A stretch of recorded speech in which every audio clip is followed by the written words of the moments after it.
ಚಿಕ್ಕ ಮಕ್ಕಳಿಗೆ ರೋಗ, ಅಲ್ಲಲ್ಲಿ ಬರಗಾಲ ಐತಿ, ಜನರಿಗೆ ಪ್ರಜೆಗಳಿಗೆ ಕಲಹ ಐತಿ.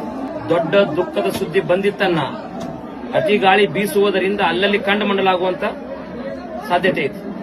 ಪಾಪದ ಕೆಲಸ ಹೆಚ್ಚಾದಿತ್ತು, ಕಾಡು ಪ್ರಾಣಿಗಳಿಗೆ ತೊಂದರೆ ಆದಿತ್ತು, ಅಲ್ಲಲ್ಲಿ ರಾಜ ಪ್ರಜರಿಗೆ ಕಲಹ ಐತಿ. ಸ್ನೇಹಿತರೆ ನಮಸ್ಕಾರ. ಉತ್ತರ ಕರ್ನಾಟಕ ಭಾಗದಲ್ಲಿ ಅತ್ಯಂತ ಪಾಪ್ಯುಲಾರಿಟಿಯನ್ನು ಪಡೆದಿರುವಂತಹ ಭವಿಷ್ಯವಾಣಿ ಅಂತ ಹೇಳಿದ್ರೆ ಅದು ಬಬಲಾದಿಯ ಭವಿಷ್ಯವಾಣಿ. ಬಬಲಾದಿಯ ಮುತ್ಯ ನುಡಿಯುವಂತಹ ಭವಿಷ್ಯವಾಣಿ. ಹೌದು, ಪ್ರತಿ ವರ್ಷದಂತೆ ಈ ವರ್ಷವೂ ಕೂಡ ವಿಜಯಪುರದ ಬಬಲಾದಿ ಭವಿಷ್ಯ ಈಗ ಹೊರಗಡೆ ಬಂದಿದೆ. ಬಬಲಾದಿಯ ಸ್ವಾಮೀಜಿ ಹೇಳುವಂಥ ಭವಿಷ್ಯವಾಣಿಗೆ ಇಡೀ ನಾಡೆ ಕಾಯ್ತಾ ಕೂತಿರುತ್ತೆ. ಕಾರಣ ಏನು ಅಂತ ಹೇಳಿದ್ರೆ, ಪ್ರತಿ ವರ್ಷ ಇಲ್ಲಿ ಶಿವರಾತ್ರಿ ಅಮಾವಾಸ್ಯೆಯ ಹಿಂದೆ ಮುಂದೆ ಬಬಲಾದಿ ಜಾತ್ರೆ ನಡೆಯುತ್ತೆ. ಈ ವೇಳೆ ಹೊಳೆ ಬಬಲಾದಿ ಪೀಠಾಧಿಪತಿ ಸಿದ್ದರಾಮಯ್ಯ ಹೊಳಿಮಠ ಸ್ವಾಮೀಜಿಯವರು ಈ ಬಬಲಾದಿ ಭವಿಷ್ಯವನ್ನು ನುಡಿತಾರೆ. ಅಂದರೆ ಕಾಲಜ್ಞಾನವನ್ನು ಹೇಳ್ತಾರೆ. 2026 ಕಾಲಜ್ಞಾನ ಭವಿಷ್ಯವನ್ನು ಕೂಡ ಈಗ ಹೇಳಿದ್ದಾರೆ. 2026ನೇ ವರ್ಷ ಯಾವ ರೀತಿ ಏರಿಳಿತಗಳಿಂದ ಕೂಡಲಿದೆ, ಎಷ್ಟು ಅಪಾಯಕಾರಿ ಆಗಲಿದೆ ಅನ್ನುವಂತಹ ಎಚ್ಚರಿಕೆಯನ್ನು ಈಗಾಗಲೇ ಕೊಡಲಾಗಿದೆ. ರಾಜಕಾರಣದಲ್ಲಿ ಹೊಸ ತಿರುವು, ರೋಗ, ಯುದ್ಧ ಮತ್ತು ಪ್ರಕೃತಿ ವಿಕೋಪಗಳ ಬಗ್ಗೆ ಎಚ್ಚರಿಕೆಯನ್ನು ಕೊಡಲಾಗಿದೆ. ರೈತರಿಗೆ ಹಾಗೂ ದೇಶದ ಆರ್ಥಿಕತೆಗೆ ಲಾಭವಾಗುವಂಥ ಮಾತುಗಳನ್ನೂ ಕೂಡ ಹೇಳಲಾಗಿದೆ.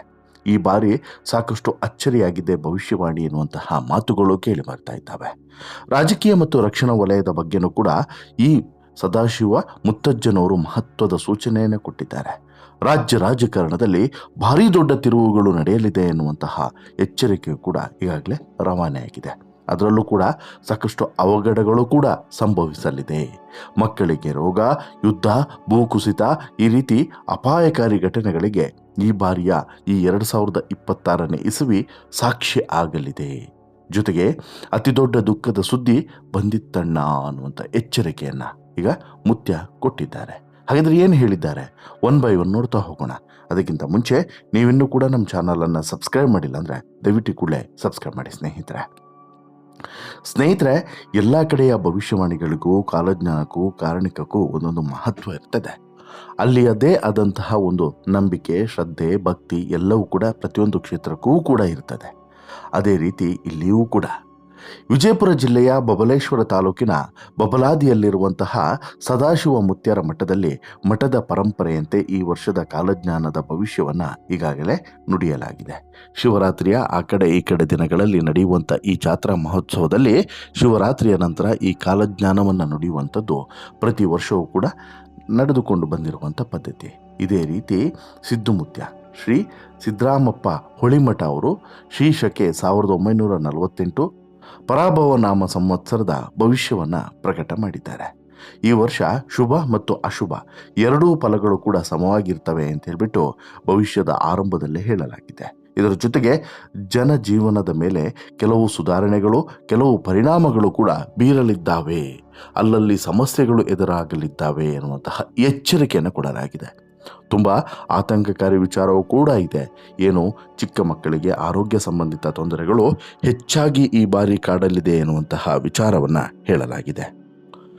7ನೇ ಮುಂಗಾರು ಮಳೆ, 9 ಆನೆ ಹಿಂಗಾರು, ರಾಜಕಾರಣದಲ್ಲಿ ದೊಡ್ಡ ತಿರುವು. ಈ ರೀತಿ ತುಂಬ ಮಾರ್ಮಿಕವಾಗಿಯೂ ಕೂಡ ಈ 2026 ಕಾಲಜ್ಞಾನದ ಭವಿಷ್ಯವನ್ನು ನುಡಿಯಲಾಗಿದೆ. ಈ ಪ್ರತಿ ವರ್ಷದಂತೆ ಈ ವರ್ಷವೂ ಕೂಡ ರಾಜ್ಯ ರಾಜಕೀಯದಲ್ಲೂ ಕೂಡ ಒಂದಷ್ಟು ಬದಲಾವಣೆಯ ಮುನ್ಸೂಚನೆಯನ್ನು ಕೊಡಲಾಗಿದೆ ಈ ಬಬಲಾದಿಯ ಭವಿಷ್ಯವಾಣಿಯಲ್ಲಿ. ಹೌದು, ಪ್ರಮುಖವಾಗಿ ರಾಜಕಾರಣದಲ್ಲಿ ಒಂದಷ್ಟು ಬೆಳವಣಿಗೆಗಳು ಕೂಡ ನಡೀತಿದ್ದಾವೆ. ಅಧಿಕಾರ ಹಸ್ತಾಂತರದ ಬಗ್ಗೆನೂ ಕೂಡ ಚರ್ಚೆಗಳು ನಡೀತಿದ್ದಾವೆ. ಈ ಸಂದರ್ಭದಲ್ಲಿ ಈ ಬಗ್ಗೆನೂ ಕೂಡ ಎಚ್ಚರಿಕೆಯನ್ನು ಕೊಟ್ಟಿದ್ದಾರೆ. ಅದಕ್ಕಿಂತ ಮುಂಚೆ ಪ್ರಕೃತಿ ವಿಕೋಪಗಳ ಬಗ್ಗೆ ನೋಡ್ಬರೋಣ ಬನ್ನಿ. ಈ ಪ್ರಕೃತಿ ವಿಕೋಪಗಳ ಬಗ್ಗೆ ಈ ಮಠದ ಭವಿಷ್ಯವಾಣಿಯಲ್ಲಿ, ಬಬಲಾದಿ ಮಠದ ಭವಿಷ್ಯವಾಣಿಯಲ್ಲಿ ಏನು ಹೇಳಿದ್ದಾರೆ ಅನ್ನೋದನ್ನು ನೋಡೋದಾದರೆ, ಬಬಲಾದಿ ಮಠದ ಭವಿಷ್ಯದಲ್ಲಿ ಈ ವರ್ಷ ಅಗ್ನಿ ಅನಾಹುತಗಳು, ಅತಿಯಾದಂಥ ಗಾಳಿ, ಕೆಂಡಮಂಡಲದಂತಹ ಪರಿಸ್ಥಿತಿ ಹಾಗೂ ಕಾಡು ಪ್ರಾಣಿಗಳಿಗೆ ತೊಂದರೆ ಉಂಟಾಗುವಂಥ ಸಾಧ್ಯತೆ ಹೆಚ್ಚು ಅಂತೇಳಿ ಉಲ್ಲೇಖ ಮಾಡಲಾಗಿದೆ. ಇನ್ನು ಅತಿ ದೊಡ್ಡ ದುಃಖದ ಸಂಗತಿ ಬಂದಿತ್ತಣ್ಣ ಅಂತೇಳ್ಬಿಟ್ಟು ಸಿದ್ದುಮುತ್ಯ ಅವರು ನುಡಿದಿದ್ದಾರೆ. ಇದು ದೊಡ್ಡ ಮಟ್ಟದ ದುಃಖ ಅಥವಾ ಆಘಾತಕಾರಿ ಘಟನೆಯ ಮುನ್ಸೂಚನೆ ಅನ್ನೋದರಲ್ಲಿ ಎರಡನೇ ಮಾತೇ ಇಲ್ಲ. ಇನ್ನು ಉತ್ತರ ಭಾರತದಲ್ಲಿ ಅತಿವೃಷ್ಟಿ, ವಿಶ್ವದ ಕೆಲವೆಡೆ ಭೂಕುಸಿತ, ನೈಸರ್ಗಿಕ ವಿಕೋಪಗಳ ಪ್ರಮಾಣ ಹೆಚ್ಚಾಗುವಂಥ ಸಾಧ್ಯತೆ ಇದೆ ಅಂತೇಳಿ ಭವಿಷ್ಯದಲ್ಲಿ ಉಲ್ಲೇಖ ಮಾಡಲಾಗಿದೆ. ಆದರೂ ಕೂಡ ಉತ್ತಮವಾದಂತಹ ಮಳೆಯ ಸಾಧ್ಯತೆ ಇರೋದರಿಂದ ರೈತರಿಗೆ ಹೆಚ್ಚು ಒಳಿತಾಗಲಿದೆ ಎನ್ನುವಂಥದ್ದು ಒಂದು ಸಮಾಧಾನಕರ ಸಂಗತಿ. ಇದನ್ನು ಹೊರತುಪಡಿಸಿದ್ರೆ ರಾಜ್ಯ ರಾಜಕೀಯದಲ್ಲೂ ಕೂಡ ಭಾರೀ ಹೊಸ ತಿರುವುಗಳನ್ನು ನಾವು ನಿರೀಕ್ಷೆ ಮಾಡಬಹುದು ಅನ್ನುವಂಥ ಮಾತುಗಳು ಕೂಡ ಕೇಳಿ ಬಂದಿದ್ದಾವೆ. ರಾಜ್ಯ ರಾಜಕಾರಣದಲ್ಲಿ ಹೊಸ ತಿರುವು ಮೂಡುತ್ತದೆ. ದೇಶದ ಗಡಿಗಳಲ್ಲಿ ಆತಂಕದ ವಾತಾವರಣ, ಯುದ್ಧ ಭೀತಿ ನಿರ್ಮಾಣ ಆಗ್ತದೆ. ನೈಸರ್ಗಿಕ ವಿಕೋಪಗಳ ಹಾವಳಿ ಹೆಚ್ಚಾಗ್ತದೆ. ಉತ್ತಮ ಮಳೆ, ನೈಸರ್ಗಿಕ ವಿಕೋಪ, ಭೂಕುಸಿತ ಇವೆಲ್ಲವೂ ಕೂಡ ವಿಪರೀತವಾಗಿ ಈ ಬಾರಿ ಕಾಡಲಿದೆ ಎನ್ನುವಂಥ ಮಾತನ್ನು ಕೂಡ ಹೇಳಿದ್ದಾರೆ.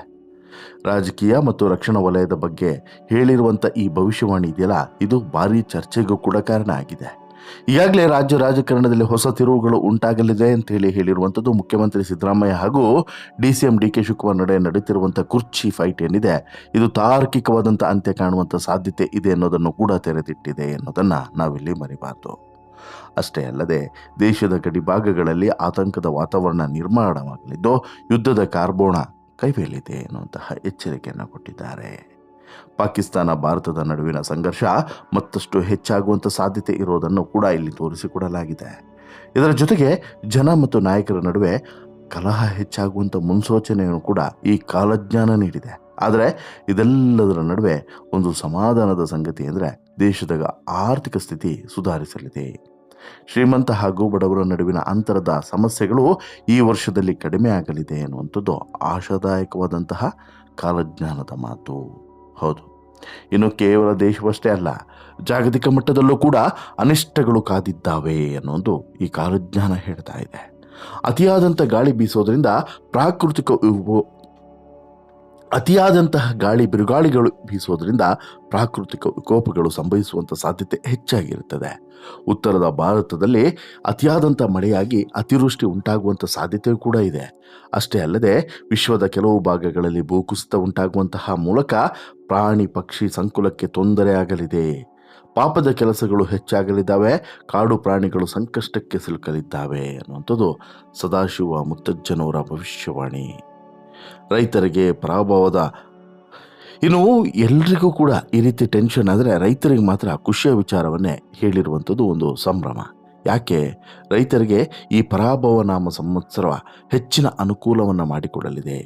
ಮಳೆಯ ಪ್ರಮಾಣದ ಬಗ್ಗೆ ಹೇಳೋದಾದರೆ ಮುಂಗಾರು ಮಳೆ 7 ಆನೆ ಹಾಗೂ ಹಿಂಗಾರು ಮಳೆ 9 ಆನೆಯಷ್ಟು ಆಗಲಿದೆ ಅನ್ನೋದು ಲೆಕ್ಕಾಚಾರ. ಅಂದರೆ ಬೆಳೆಗಳಿಗೆ ಪೂರಕವಾದಂಥ ಮಳೆ ಸಿಗುವಂಥ ಸಾಧ್ಯತೆ ಇದೆ.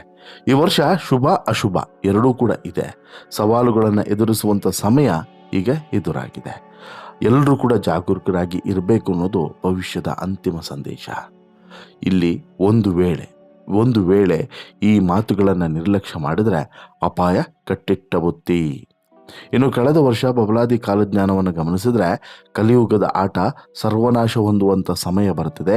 ಶಿಕ್ಷಣ ಕ್ಷೇತ್ರದಲ್ಲಿ ಹೊಸ ತಿರುವು ಆಗ್ತವೆ.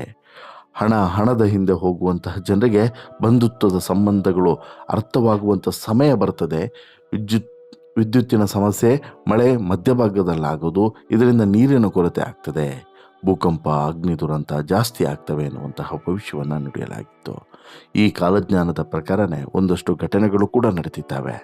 ಈಗ ನಡಿಬೇಕಾಗಿರೋದು 2026ರ ಘಟನೆಗಳು.